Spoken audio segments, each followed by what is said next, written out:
I lost $50,000 because I didn't buy a domain name. My advice, head to Wix and grab yours now. It's quick and it can make all the difference. Here's why it matters. Back in 2019, In Grand Theft Auto 5, money was simple. You just did some missions, you got paid, you bought a car, and eventually you ran out of things to spend it on. You didn't even really buy a house because the characters kind of came equipped with them. Unless you're Franklin and then you get that nice one in the hills, but they kind of seem to come with the story. But with being able to play the stocks and stuff in the game, there was really surprisingly a lack of stuff to blow the money on. I'm rich, I'm miserable. In Grand Theft Auto Online, I mean, it took that and turned it into a decade-long inflation spiral where new vehicles cost tens of millions of dollars and payouts had to keep climbing to match. Money stopped meaning anything. The prices for certain things just didn't make any sense, and that's because it was never intended to grow to what it is today. It was not built to handle what it has become. It's held together with duct tape and bubblegum, yada yada yada. Whatever. Grand Theft Auto 6 is online, I'm sure is going to be much better. Anyways, Grand Theft Auto 6 is kind of starting over here. They've learned from Grand Theft Auto 5. Rockstar has learned from Grand Theft Auto 5. And based on what Rockstar has actually shown and confirmed, the economy in the game looks like it's going to be far more central to the experience than anything that they've done before.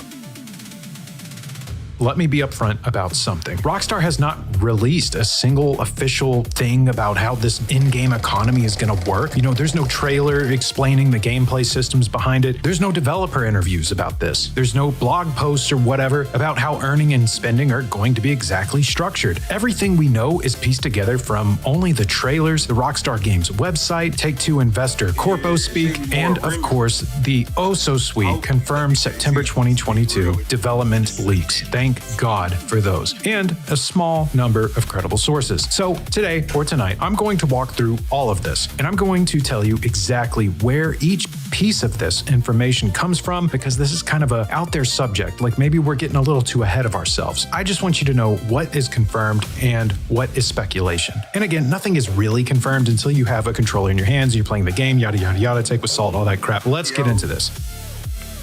Appreciate y'all. So let's start off with what Rockstar themselves have put in front of us. If you read about the characters on the official Grand Theft Auto 6 website, something becomes obvious. Almost Hold on, I gotta. Yo, no.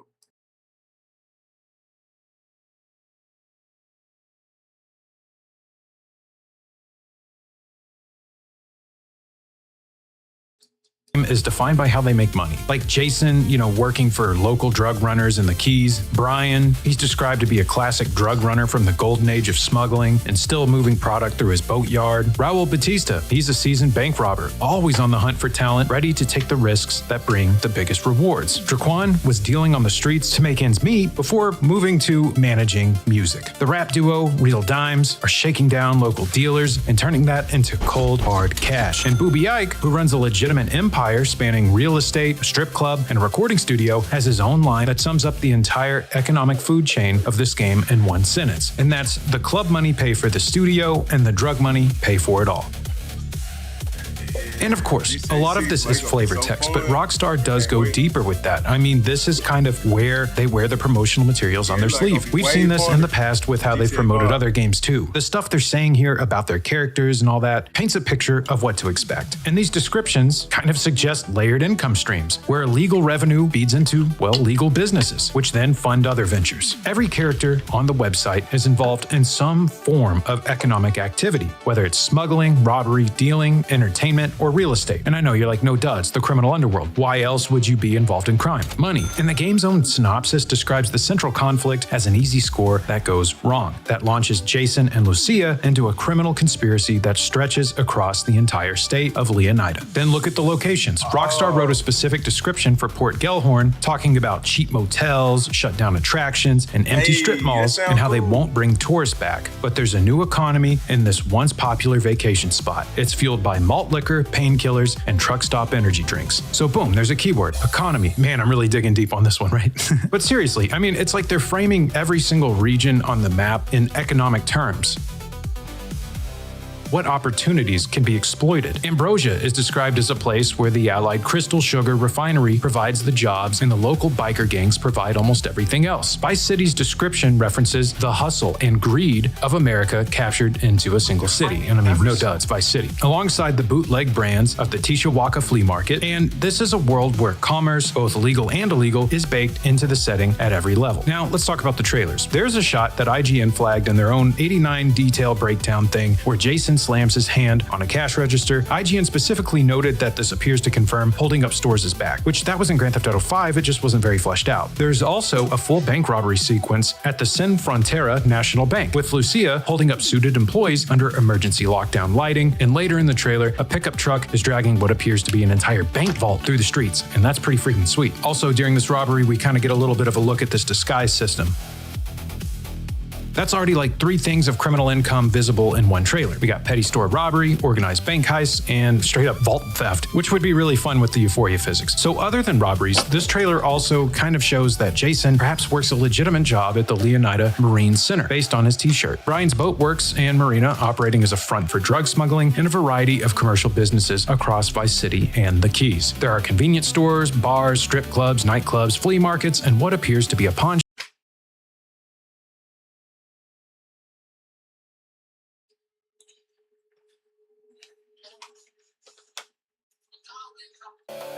Anyways, that's really all we have to go off of when it comes to these legitimate sources. And now you might be saying, Andy, aren't you getting a little ahead of yourself with a video like this? Well, yeah, but I'm kind of curious how this is going to look. And I figured we have enough information now to at least kind of paint some sort of picture. Also, back in September of 2022, we were blessed with a lot of leaks, specifically 90 clips of early Grand Theft Auto 6 development footage that was posted to the Grand Theft Auto forums. And for those of you who haven't seen it, Rockstar did confirm that the breach was real the following day. And in those clips, there are several things directly relevant to the economy. Now, the reason I'm not saying that these are something that we can pull from with the same credibility as the trailers and all of that is simply because this is alpha development footage. So any and everything that was revealed could be stripped from the game. So one of the most discussed things when it comes to the economy of Grand Theft Auto 6 that was seen in these leaks is something I've talked about in my previous videos very recently, and that's the money laundering icon.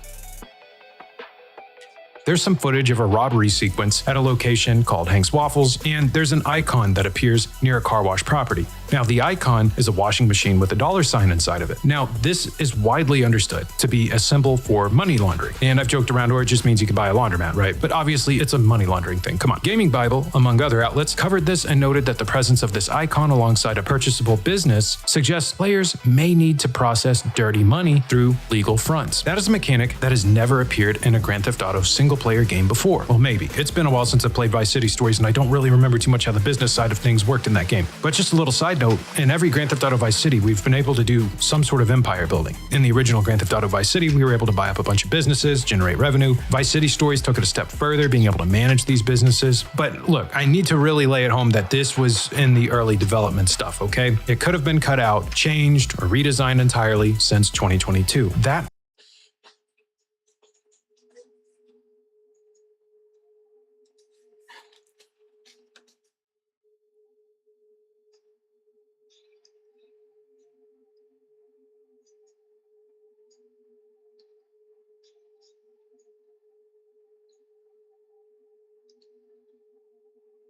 Man.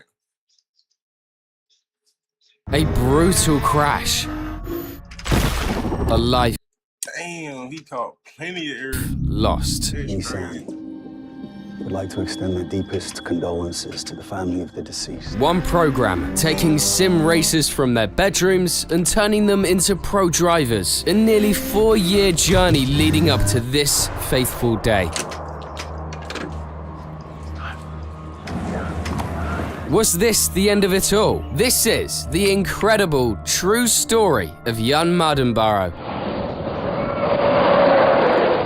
1999, Cardiff, Wales. While everyone's out there loving the sky full of fireworks on bonfire night, 8-year-old Young couldn't care less. At his parents' friend's house, he's just found something way cooler. He turns on the PlayStation 1. Next, he's racing on the Autumn Ring track. Wow. For the next few hours, he doesn't even care about the fireworks. He's glued to the screen, racing and trying all kinds of new stuff. And well, this is where our story really starts.